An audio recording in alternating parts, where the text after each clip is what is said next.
In this video, we're going to talk about rounding whole numbers and decimals. All right, for this skill, you really need to know your place columns. So let's review our place columns first. And this is a pretty big number. This is 4,527,304 and 861 thousandths. So if we start in the largest place column here, the 4 is in the millionth column, the 5 is in the 100,000th column, the 2 is in the 10,000th column, the 7 is in the thousandth column, the 3 is in the hundredths column, the 0 is in the tens column, the 4 is in the 1th column. Then there's my decimal point, and the decimal point separates the whole number part versus the fractional part of my number. The 8 is in the tenths column, the 6 is in the hundredths column, and the 1 is in the thousandths column. Now just take note that this digit right here, the 8, is in the tenths column. There's no such thing as a oneths column, and sometimes kids get confused about that. There is no such thing as a oneths column. The place value just to the right of the decimal point is the tenths column. Okay, so I'm going to give you some tips and techniques for rounding, and we're going to start off by rounding to the ones column, which sometimes you'll see the directions say round to the nearest whole number. Those directions mean the same thing. If you're rounding to the ones column, you're also rounding to the nearest whole number. All right, I've got a device here that I'm going to share with you, and we're going to round 4 1600ths to the nearest whole number. All right, so I'm going to put this device down. Bear with me here. All right, so the 4 is in the ones column, and that's the column that I'm rounding to, right? I'm rounding to the ones column, and the 4 is in the ones column. And just to the right, this is the column that I want to look at to decide whether I round up or I round down. And the rule is 4 or less, I round down. So I'm going to draw a line through here after I get a better marker. I'm going to draw a line through here and here as well, because everything to the right here is going to become zeros if I'm rounding down. Okay, so really this number is going to round to 4. Okay, 4 is a whole number, and that's essentially what I'm rounding to. All right, the next one is 12 8/10. And again, I'm rounding to the nearest whole number. So I'm going to take my little device here, and I'm going to put it where the 2, that's the column I'm rounding to, that's the ones column, is lined up here on the left. But I really want to look at the 8. I'm going to look one place column to the right, and the 8 tells me to round up. So I want to come back over here. I'm going to bump this up to a 3, and then everything else to the right is going to become zeros. Okay, so what do we have here? Well, really we've got 13, then my decimal point, and then a 0. So more simply, we would say this rounds to 13.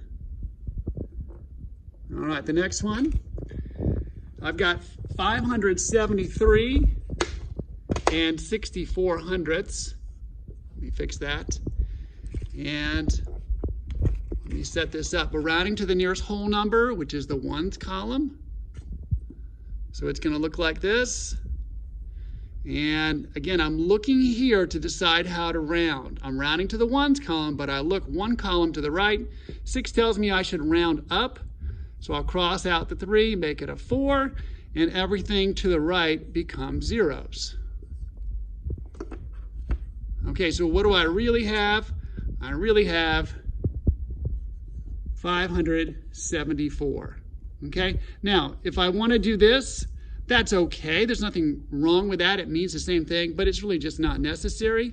The most simple way of saying the answer is it's the whole number 574. Okay, now let's change the directions. Let's round to the tens column. If I have 68 and I round to the tens column, here's the tens column, but I want to look here to decide whether to round up or down. 8 tells me to round up, so I bump the 6 up to a 7, and everything to the right becomes a 0. Okay, so that's going to round to 70. All right, the next one is 234. I'm rounding to the tens column. Here's the tens column. 4 says to round down, so I keep this just as is. Right? Rounding down is a little bit of a misnomer because I really don't want to touch the 3. Okay?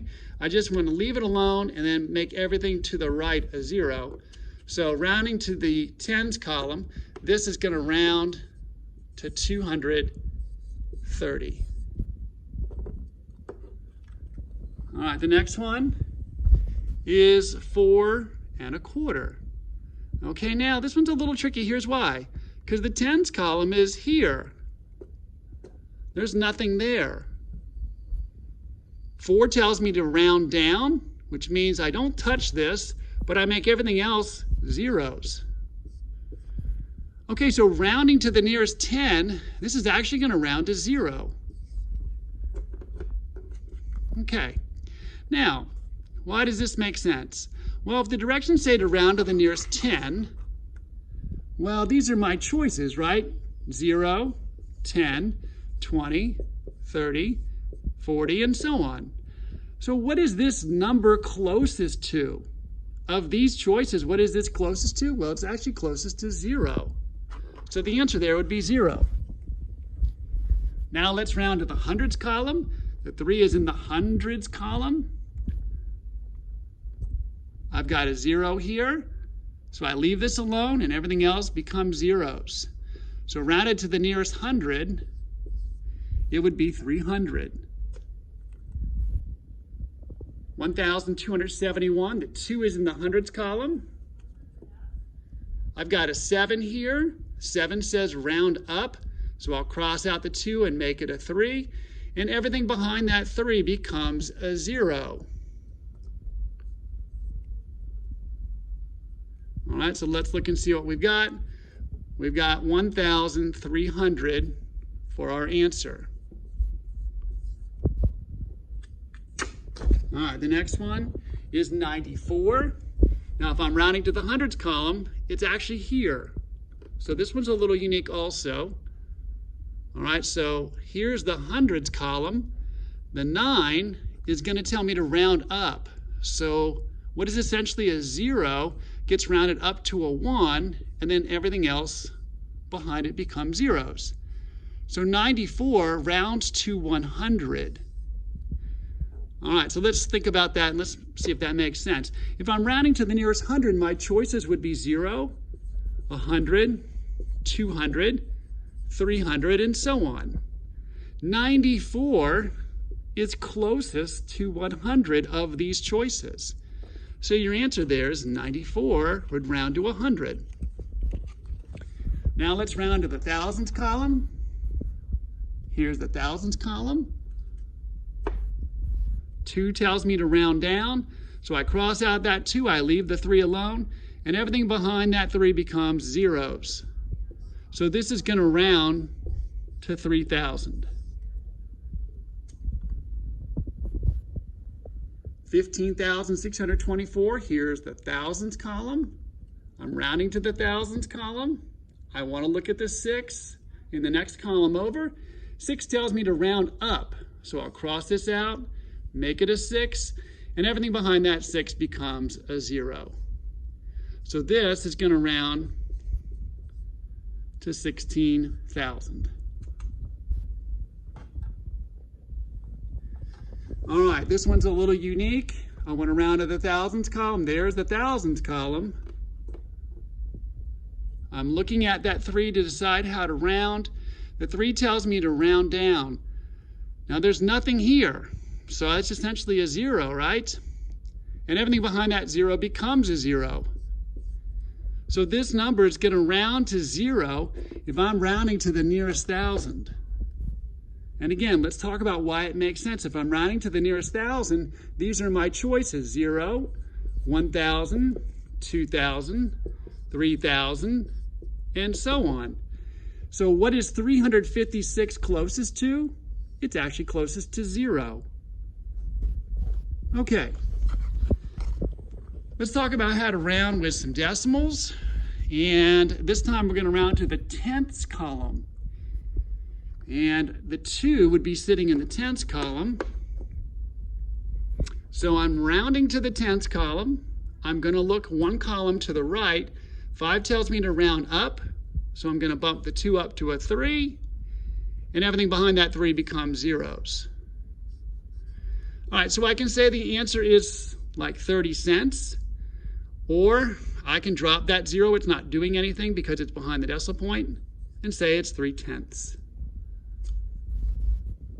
All right, the next one is 3 74/100.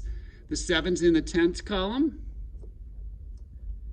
I'm looking at the 4 to decide how to round. Do I round up or down with 4? I round down, which tells me I leave the 7 alone, and everything behind that 7 becomes a 0. All right, so what do I have here? I've got $3.70, and that 0 isn't necessary, so I can say it's just 3 7/10. Okay, the next one is 12 93 thousandths. If I'm rounding to the tenths column, the 0 is in the tenths column. I want to look at the 9. The 9 tells me to round up, so my 0 will become a 1, and everything behind that will become zeros. All right, so in this case, it's going to round to 12 1/10. Now, these zeros aren't necessary. I can just say the answer is 12 1/10. If I'm rounding to the tenths column, all of my answers are going to end in tenths. 3/10, 3 7/10, 12 1/10. Okay, and then finally, let's round to the hundredths column. This is the hundredths column right here. 5 tells me to round up, so I'll bump the 7 up to an 8, and everything behind that 8 becomes a 0. Uh-oh, I lost my 8. Bear with me here. Okay, so this was an 8, so my answer here is like 38 cents. If you want to include the 0 here, you can. You just don't need to. If I'm rounding to the hundredths column, I want my answer to end in hundredths, 38 hundredths. 8 149 thousandths. The hundredths column is here. All right, so I'm going to look at that 9. That 9 tells me to round the 4 up to a 5. And everything behind the 4 becomes a 0. All right, so this number is going to round to 8 15 hundredths. All right, last one.